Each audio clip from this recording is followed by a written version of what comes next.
왕사성에서 기바 신의 명성은 멀리까지 퍼져나갔으며 거의 모든 사람들이 그를 대의왕이라 불렀다.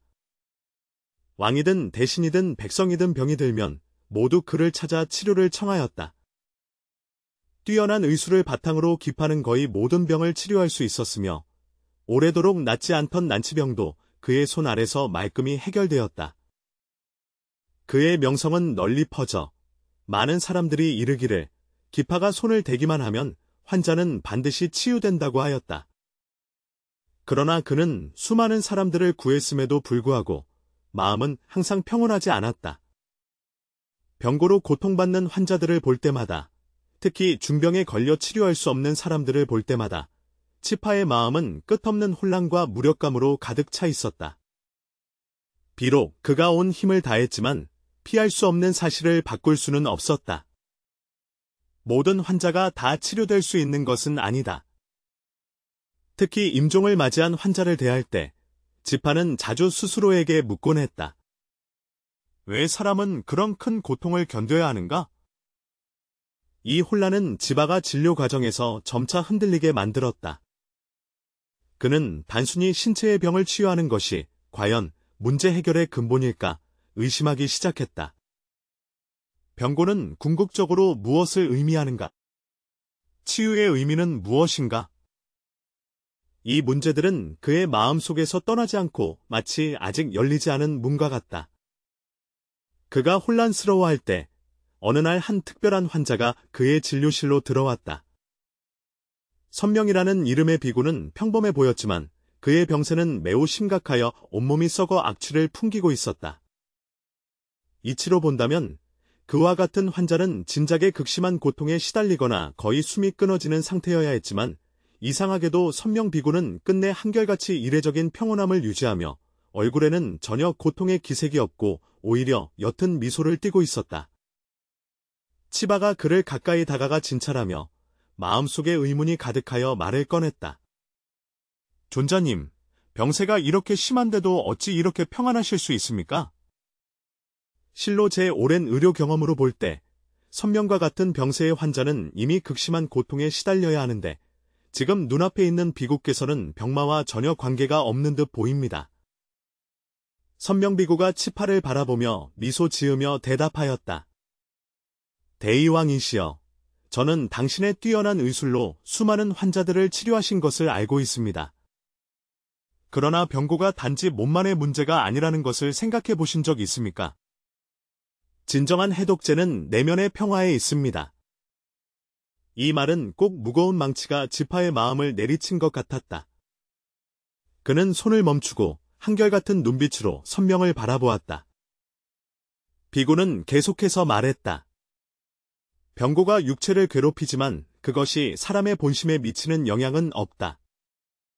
당신은 한 사람의 몸을 치료할 수 있으나 그의 마음이 여전히 고통과 두려움, 집착에 얽매여 있다면 그는 결코 고통에서 벗어날 수 없습니다. 수보리, 수보제는 멍해졌고 자신이 과거에 치료했던 모든 환자들을 떠올리기 시작했다. 그렇다. 비록 그는 뛰어난 의술로 많은 병자들을 치료했지만 그 병자들이 병을 고친 후에도 그들의 마음은 진정한 평화를 얻지 못했다. 많은 사람들이 병이 나아진 후에도 여전히 건강에 대한 탐욕에 빠져 있으며 약간의 불편함만 있어도 불안에 빠지곤 합니다. 과연 몸의 치유는 근본적인 문제를 해결하는 것이 아닌 단지 임시방편에 불과한 것일까요? 선명비구는 집합의 마음을 꿰뚫어 본 듯 가볍게 한숨을 쉬며 자비가 가득한 어조로 말했습니다. 병고는 마치 거울과 같아 우리 내면의 집착과 무상을 비춰줍니다. 어떤 사람은 건강에 집착하여 고통스러워하지만 어떤 사람은 고통 속에서 깨달아 건강과 생명에 대한 집착을 내려놓고 병고를 초월한다. 나를 보라. 비록 내 몸이 심한 고통을 겪고 있지만 내 마음은 괴로워하지 않는다. 왜냐하면 나는 몸의 고통이 무상하며 일시적인 것임을 깨달았기 때문이다. 그것은 한바탕 바람과 같아서 결국 사라질 것이다. 선명비구의 목소리는 낮고 확고하며 내가 추구하는 것은 내면의 평안과 생사를 초월한 지혜이다. 네가 육체에 대한 집착을 내려놓을 때 진정한 자유와 해탈은 너의 내면 매 순간마다 드러나게 된다. 치보의 마음은 크게 흔들렸고 그는 갑자기 병고가 결코 이길 수 없는 적이 아님을 깨달은 듯했다. 그것은 단지 생명의 무상함을 나타내는 하나의 표현일 뿐이며 우리로 하여금 깨달음을 돕는 기회이다. 병고를 통해 우리는 자신의 집착을 더욱 명확히 볼 수 있으며 두려움과 욕망, 무상으로 인해 어떻게 고통받는지를 알게 됩니다. 사람이 이러한 것들을 초월할 수 있을 때 그는 어떤 어려움 속에서도 내면의 평화와 안정을 유지할 수 있다. 당신이 말한 것이 바로 내가 계속 이해하지 못했던 것입니다. 칠보가 조용히 말했다. 병고는 어쩌면 단지 고통만이 아니라 우리에게 깨달음의 기회를 주는 것이며 내면 깊은 곳에서 해탈로 나아가는 문일 수도 있습니다. 선명비구가 고개를 끄덕이며 말했다. 맞습니다. 병고는 우리가 자신의 무상을 마주하고 내면의 집착을 대면하게 합니다. 우리가 그것을 거부하지 않고 오히려 받아들일 때 비로소 그것을 진정으로 초월할 수 있다. 병통은 지혜로 가는 다리일 뿐 장애물이 아니다. 선명비구가 떠난 후 그의 부인은 다시 깊은 생각에 잠겼다. 그녀는 자신이 추구하는 의료술이 아직 진정으로 환자의 고통을 해결할 수 없다는 것을 깨닫기 시작했고 이 의문을 안고 더 깊은 답을 찾기 위해 부처님께 가서 가르침을 청하기로 결심했다. 칠척영사에서 부처님께서 불법을 설하고 계시며 여러 제자들을 인도하여 흩어지게 하셨다. 그가 공경하는 마음으로 다가와 부처님께 여쭈었다. 석조님, 저는 많은 병자들이 고통 속에서 몸부림치는 모습을 보았습니다. 하지만 선명비구처럼 극심한 병통 가운데서도 평정을 유지하는 분을 저는 도저히 이해할 수 없습니다. 그는 왜 그렇게 평온할 수 있을까?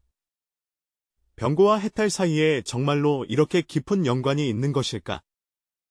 부처님은 부드럽게 그의 부인을 바라보며 미소를 지었고 깊고 평화로운 목소리로 부인을 위해 해답을 주기 시작했다.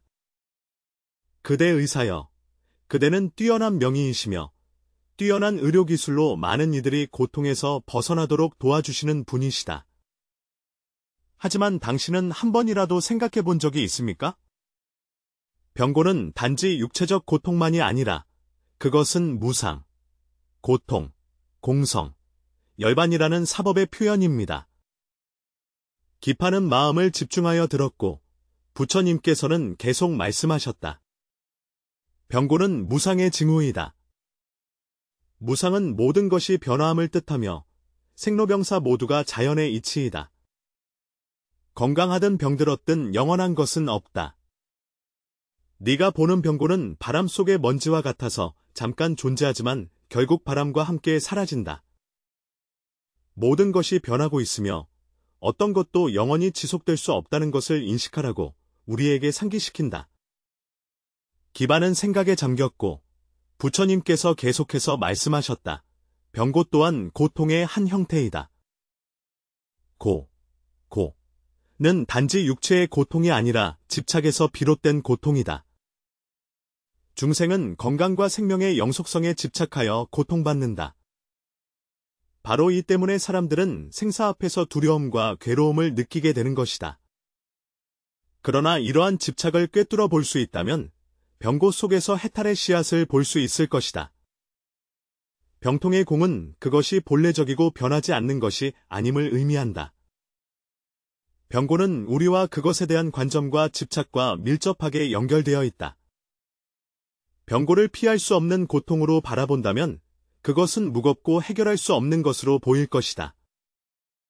그러나 만약 당신이 병고가 단지 신체와 마음의 일시적인 현상일 뿐이며 무상의 법칙과 조화를 이루고 있음을 이해한다면 그 집착을 내려놓고 그것이 가져오는 고통을 초월할 수 있을 것입니다. 붓다는 수보리에게 깊이 바라보며 천천히 말했다. 결국 병고도 우리를 열반으로 인도한다. 열반은 해탈이며 생사를 초월한 경지이다. 우리가 육체에 대한 집착을 내려놓고 건강한 생명에 대한 갈망을 놓을 때 우리의 마음은 진정한 자유를 얻을 것이다. 기반은 듣고 난 후 마음이 맑아졌으며 부처님의 가르침이 병고의 의미가 육체적 고통을 훨씬 넘는다는 것을 깨닫게 했다. 사람들이 내면 깊은 곳에서 건강과 생명에 대한 집착을 내려놓고 병고의 무상함과 덧없음을 받아들일 때 그들은 내면으로부터 해탈을 얻어 생사의 구속을 초월해 열반의 경지에 이를 수 있다. 알겠습니다. 세존님, 기도하며 머리를 숙이고 합장합니다. 병고는 단지 몸의 문제를 치유하는 것만이 아니라 내면의 집착을 초월하여 해탈로 나아가는 법문입니다. 그는 감사한 마음으로 부처님을 바라보며 지혜에 대한 경외심과 생명에 대한 온전한 이해로 가득 찼다. 부처님은 미소를 지으며 고개를 끄덕이셨다. 맞아요. 기파입니다. 몸의 병고를 치유하는 것은 필요하지만 더 중요한 것은 환자가 집착을 깨닫고 생사와 건강에 대한 집념을 내려놓도록 돕는 일입니다. 진정한 치유는 단지 몸의 회복에 그치지 않고 마음의 해탈을 의미합니다. 이 말씀이 수파의 마음을 깊이 감동시켰다. 그는 자신이 단지 의사일 뿐만 아니라 중생 이 내면의 지혜를 통해 해탈에 이를 수 있도록 인도하는 안내자임을 깨달았다. 병고는 이로부터 그에게 단순한 고통이 아니요 해탈에 이르는 다리이며 사람들로 하여금 생사를 초월하게 깨닫게 하는 기회가 된다. 부처님의 가르침에 대한 이해가 점점 깊어지면서 가파의 마음속에는 큰 변화가 일어났다. 예전에는 그는 항상 병자의 몸을 치료하는 데 전념하며 그들의 고통을 완화하기 위해 최선을 다하였다. 그러나 이제 그는 단지 몸의 병만 치료하는 것으로는 진정한 해탈을 가져올 수 없다는 것을 깨닫기 시작했다. 그는 점점 더 명확하게 깨달았다. 진정한 치유는 마음에서 출발하여 환자가 생명의 무상을 깨닫고 집착을 놓으며 내적 평화를 찾도록 돕는 데 있다는 것을. 어느 날, 한 병자가 수보리에게 물었다. 의왕이시여, 제 병이 나을 수 있겠습니까? 수보리께서 대답하셨다. 몸의 병은 아마도 치료할 수 있지만 더 중요한 것은 마음의 집착을 치료하는 것이다. 기바의 변화는 그가 의학에서 더욱 뛰어나게 발전하게 했을 뿐만 아니라 인생의 길에서도 더 높은 경지에 이르도록 하였다. 시간이 흐르면서 선명비추의 병세는 점점 악화되었고 어느 깊은 밤 그는 기파를 불러 평온하면서도 감사한 마음을 담아 이야기했다. 대일왕님, 저는 당신께서 저를 위해 해주신 모든 일에 깊이 감사드립니다. 병고는 여전히 줄어들지 않았지만 내 마음은 진정한 해탈을 얻었다. 기파는 선명비고의 손을 꼭 잡으며 마음속 깊이 감회가 교차했다. 바로 당신이 나에게 중요한 진리를 가르쳐 주었기 때문이다. 의사로서 우리는 환자의 몸을 치료할 뿐만 아니라 그들의 마음속 집착을 내려놓도록 돕는 것도 중요합니다. 선명비고는 미소를 지으며 말씀하셨다. 삶은 마치 꿈과 같고 병고도 또한 그러하다. 우리가 이러한 허망한 것들을 꿰뚫어 볼 때 비로소 열반에 이를 수 있다.